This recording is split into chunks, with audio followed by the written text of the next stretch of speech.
Hello guys, welcome back to my YouTube channel. अगर आप हमारे चैनल पे नए आए हो तो प्लीज चैनल को सब्सक्राइब करना ना भूले। तो चलिए बिना टाइम को वेस्ट करते हुए आज की कहानी की शुरुआत करते हैं। कहानी की शुरुआत में हम देखते हैं वकांडा मुल्क का राजा जिसका नाम टिचाला होता है वो बहुत ही खतरनाक बीमारी से लड़ रहा होता है। एक ऐसी बीमारी जिसका इलाज वकांडा के पास नहीं है। अपने भाई टिचाला की जान बचाने के लिए उसकी बहन शूरी अपने लैब में कई सारे टेस्ट कर रही होती है ताकि वो एक नकली जड़ी बूटी बना सके जिसकी ड्रिंक बना के वो अपने भाई टिचाला को पिला दे। लेकिन वकांडा में एक भी ऐसी जड़ी बूटी नहीं होती। वो बहुत कोशिश करती है लेकिन वो जड़ी बूटी बनाने में कामयाब नहीं होती। थोड़ी देर बाद शूरी के पास उसकी मॉम रेमोंडा आती है। वो कहती है कि अब रुक जाओ शूरी और ये सब करना बंद कर दो क्योंकि टिचाला अब नहीं रहा, वो मर चुका है। ये बात बताते ही शूरी और रेमोंडा दोनों रोने लगते हैं। अगले दिन टिचाला का फ्यूनरल किया जाता है जहाँ वकांडा के लोग अपने राजा को अच्छे से गुड बाय करते हैं। एक साल गुजर चुका था जहाँ वकांडा ने यह पल अपने किसी राजा या रानी के बगैर गुजार दिया था। बट एक साल गुजर जाने के बाद वकांडा ने रेमोंडा को अपनी रानी बना लिया होता है। फिर हम समंदर में बड़े से शिप को देखते हैं जो शिप वकांडा की लैब की तरह ही था जहाँ पर एक खतरनाक मेटल पर रिसर्च की जा रही होती है। लेकिन तभी कुछ सिपाही वहाँ पर हमला कर देते हैं। ये लोग उसी मेटल को लेने के लिए आए थे। तभी वहाँ वकांडा के सैनिक भी आ जाते हैं। वे उन सिपाहियों को बहुत मारते हैं और उन्हें बंदी बना लेते हैं। कहानी में आगे देखते हैं कि दुनिया के सभी मुल्कों की एक मीटिंग रखी जाती है जिसमें वकांडा की रानी रेमोंडा को भी बुलाया जाता है। यहाँ पर दुनिया के सभी मुल्कों के लीडर रेमोंडा से कहते हैं कि आपका मुल्क वकांडा दुनिया के सबसे खतरनाक मेटल को सुरक्षित नहीं रख सकता है, इसीलिए आप अपना सारा मेटल हमें दे दो जिसे हम संभाल के रखेंगे। तब रेमोंडा कहती है कि वकांडा हजारों साल से इस मेटल की हिफाजत करते आया है और आगे भी करता रहेगा और मेटल को हम तुम्हारे हवाले कर दें ऐसा हो ही नहीं सकता क्योंकि हम जानते हैं तुम उस मेटल से खतरनाक हथियार ही बनाओगे। इसके बाद रेमोंडा उन सिपाहियों को पेश करती है जो वकांडा के शिप में उस मेटल को चुराने के लिए आए थे। मुझे पता है आप लोग सोच रहे होंगे कि वकांडा में कोई भी राजा नहीं है तो सही समय है मेटल को चुराने का। लेकिन वकांडा के सिपाही अपने मुल्क की हिफाजत करना जानते हैं। इसके बाद वो कहती है कि अगर किसी ने मेटल को फिर से चुराने की कोशिश की तो उसका अंजाम अच्छा नहीं होगा। कहानी में हम आगे फिर एक समंदर को देखते हैं जहाँ हम कुछ सिपाही और ऑफिसर को देखते हैं। ये सभी सिपाही अमेरिका और एक एजेंसी के थे। ये समंदर के अंदर उसी मेटल की खोज कर रहे होते हैं। उनके पास एक ऐसी मशीन थी जो मेटल को खोज सकती थी। मशीन की मदद से उन्हें पानी में मेटल के बारे में पता चलता है। उस मेटल को देखने दो ऑफिसर पानी में जाते हैं तभी उन पर कोई हमला कर देता है। हमला करने वाला नेमूर शहर का सिपाही होते हैं। नेमूर इस शहर का टेलीकॉन होता है। यहाँ पर टेलीकॉन के लोग अमेरिका सिपाही को मार देते हैं। हमें पता चलता है कि जब हजारों साल पहले यह मेटल आसमान से वकांडा के साथ साथ टेलीकॉन के अंदर भी गिरा था। मतलब ये मेटल वकांडा के अलावा टेलीकॉन के पास भी है। टेलीकॉन के सिपाहियों ने भी मेटल से अपने हथियार बना रखे होते। नेमूर जो हथियार इस्तेमाल करता था जो कि एक रॉड थी वो भी इस मेटल का ही हिस्सा होती है। वह इस मेटल से बनी होती है। दूसरी तरफ रेमोंडा अपनी बेटी शूरी को एक नदी के पास ले जाती है जहाँ वो अपने सफेद लिबास को जला देती है जो उसने अपने बेटे टिचाला की मौत की वजह से पहना हुआ था। तभी हम देखते हैं कि नेमूर नदी के बाहर निकलता है। वो अपने बारे में बताता है कि मैं टेलीकॉन शहर का राजा हूँ। मुझे आपसे टिचाला के बारे में बात करनी है। जब से टिचाला ने दुनिया में दोस्ती का हाथ बढ़ाया है तब से लोगों को वकांडा के बारे में पता चला है,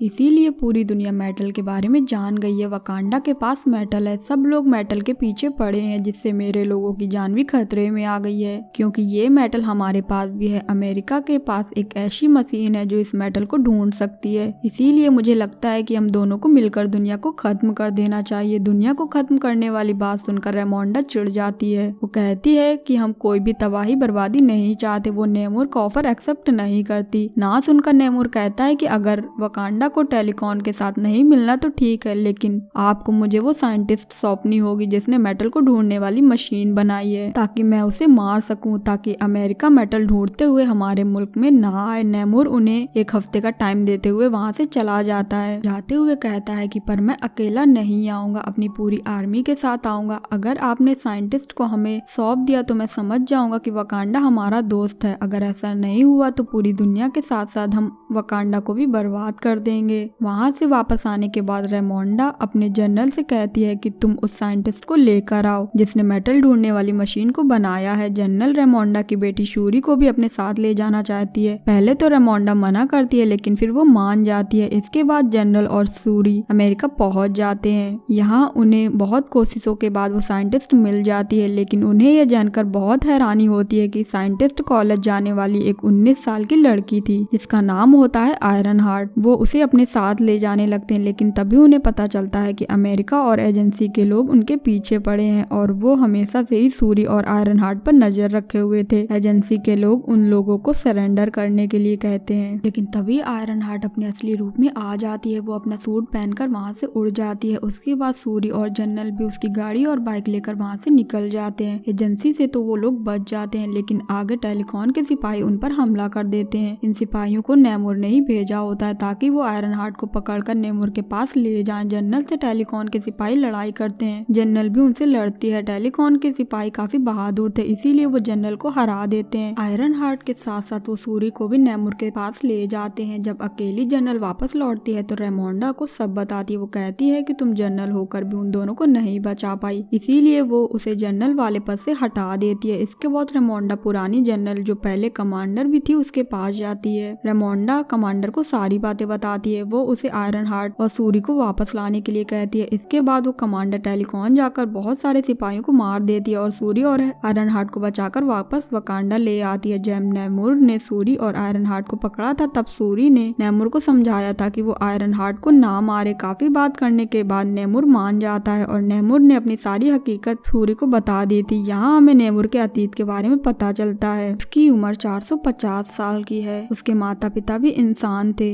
वो भी एक गांव में रहा करते थे। गांव में एक बीमारी की वजह से काफी लोग मारे जा रहे थे। इसके बाद उन्होंने अपने भगवान से मदद मांगी। तब उनके भगवान ने उन्हें एक फूल के बारे में बताया, इससे कोई भी बीमारी ठीक हो सकती थी। ये वही जड़ी बूटी थी जो शूरी लैब में बनाने की कोशिश कर रही थी। वो सब उस फूल को हासिल कर उसका रस निकाल कर पी लेते हैं। रस पीते ही ये नीले रंग के हो जाते हैं और ये लोग काफी ताकतवर भी हो जाते हैं। अब ये लोग जमीन में नहीं रह सकते थे। फूल की तरह इन्हें भी पानी में रहना था। ये पानी में जाकर रहने लगते। कुछ समय बाद नेमोर का जन्म हुआ। नेमोर के अंदर भी सारी शक्तियाँ थी, लेकिन नेमोर पानी के साथ साथ जमीन पर भी रह सकता था और उसके पैर में पंख भी थे। जब वो बड़ा हो रहा था तब उसकी मॉम की मृत्यु का समय भी आ गया था। उसकी माँ की इच्छा थी कि मरने के बाद उसे उसके गाँव में ही दफनाया जाए। जब वो अपनी मॉम को दफनाने के लिए जाता है तो वो देखता है कि कुछ लोग वहाँ के लोगों पर हमला कर रहे होते हैं। वो नेमोर पर भी हमला करते हैं, लेकिन उसे कुछ नहीं होता। नेमोर उन लोगों को मारकर उस जगह को जला देता है। अपनी कहानी बताने के बाद उसने शूरी को एक ब्रेसलेट भी दिया होता है जो टेलीकॉन की ताकतवर जड़ी बूटियों से बना था। जब उसे पता चलता है कि कमांडर शूरी आयरन हार्ट को ले गई है, वह उसके साथियों पर भी हमला किया है, तो नेमोर को बहुत गुस्सा आता है। वो जाकर वकांडा पर हमला कर देता है जिसने कई लोग मारे जाते हैं। साथ ही रानी रेमोंडा भी मारी जाती है। जब शूरी को पता चलता है कि उसकी मॉम मारी गई तो वो बहुत दुखी होती है और उसे नेमोर को बदला लेना था। वह उस ब्रेसलेट से निकली जड़ी बूटी पर दोबारा काम करती है। वो जान जाती है कि ये जड़ी बूटी बहुत पावरफुल है। इसके बाद उन सारी जड़ी बूटियों को वो अपने भाई टिचाला के डीएनए में मिला देती है। इसके बाद वो एक सिंथेटिक हर्ब बन जाता है और उस हर्ब को खुद वो पी लेती है। फिर वो ब्लैक पैंथर का सूट पहनकर बाहर आती है। इसके बाद हम देखते हैं कि आयरन हार्ट भी अपने लिए एक मजबूत सूट बना लेती है। इन दोनों को पहले से पता चल गया था कि नेमोर की कमजोरी गर्मी है। अगर उसे पानी से दूर रखा जाए तो वो कमजोर पड़ जाएगा। इसके बाद वो आर्मी लेकर जाती है नेमोर के शहर टेलीकॉन पर हमला करने के लिए। यहाँ टेलीकॉन और वकांडा में बहुत जबरदस्त लड़ाई होती है और शूरी नेमोर को शिप में ले जाती है और उसने हीट होने की वजह से नेमोर कमजोर पड़ने लगता है। नेमोर अपने वेपन से शिप तबाह करने लगता है। शिप नीचे गिरने से पहले शूरी शिप को एक रेगिस्तान में ले जाती है। नेमोर और शूरी में काफी जबरदस्त लड़ाई होती है, लेकिन तभी शूरी अपने टूटे शिप को तबाह कर देती है जिससे नेमोर कमजोर पड़ने लगता है। जिसके बाद शूरी उसके हथियार से नेमोर पर हमला करती है। शूरी कहती है कि तुम अपनी हार स्वीकार कर लो वरना मैं तुम्हें मार दूंगी। शूरी की बात मानते हुए वो खुद की हार स्वीकार कर लेता है। इसके बाद दोनों अपने लोगों के पास आकर जंग को खत्म कर देते हैं और कुछ समय बाद ये दोनों अच्छे फ्रेंड भी बन जाते हैं। दोनों राज्य काफी अच्छे से रहने लगे थे, लेकिन हमें तभी पता चलता है कि वकांडा के रूल के अकॉर्डिंग तभी कोई राजा या रानी बन सकता है जब वो खुद को तलवारबाजी लड़ाई में साबित कर सके। लेकिन शूरी वकांडा में नहीं थी। वो यहाँ से गायब गायब थी। और हम